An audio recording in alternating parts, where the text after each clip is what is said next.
এখন ঘড়িতে বাজে ঠিক 7টা। এখন থেকে আমি আমার ব্লগটা শুরু করছি। তো দিনটা ছিল 14ই মার্চ শনিবার, আর শনিবার মানেই আমার সকালে পড়ানো থাকে। তো পড়িয়ে এসে খেয়েছিলাম আলুর তরকারি দিয়ে মুড়ি, আর খেয়েছিলাম সেই কেকটা। আর এখানে দেখো না, তেল শেষ হয়ে গেছে, তাই মা তেলটা ঢেলে নিচ্ছে, কারণ তেল ঢালতে আমি একদমই পারি না। মা যতক্ষণে তেলটা ঢালছে ততক্ষণ আমি এখানে টুকটাক কাজগুলো সেরে নিচ্ছিলাম। তো মা বাজার থেকে নিয়ে এসেছিল মাছ, তো সেগুলোই আমি ভালো করে ধুয়ে নিচ্ছিলাম।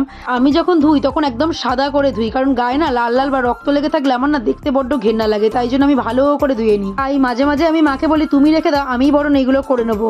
আর দুপুরের রান্নাটা যেহেতু মা করছিল, তাই ভাবলাম আমি একটু লস্যি বানিয়ে নিই। দিনের বেলা করে কিন্তু ভালোই গরম পড়ে, তা সেই জন্য এখানে লস্যি বানিয়ে নিয়েছিলাম। লস্যি তো হয়নি, হয়েছিল পুরো ঘোলের মতো। যাই হোক, আমি আর আমার বাচ্চারা তো খেয়ে নিয়েছিলাম, কিন্তু আমার মা খাচ্ছিল আর নিন্দা করছিল, কারণ আমার মা এরকম পাতলা টেলটেলে ঘোল খেতে একদমই পছন্দ করে না। কিন্তু এই গরমে এরকম খাবারই খাওয়া ভালো, কিন্তু মা বলে জিভের স্বাদটা মা আর খায়নি, আমি তো তৃপ্তি করে খেয়ে নিচ্ছিলাম। আর সন্ধ্যেবেলা পড়িয়ে এসে দেখি পূজা এসেছে, দেখে তো আমি খুব খুশি হয়ে গেছি।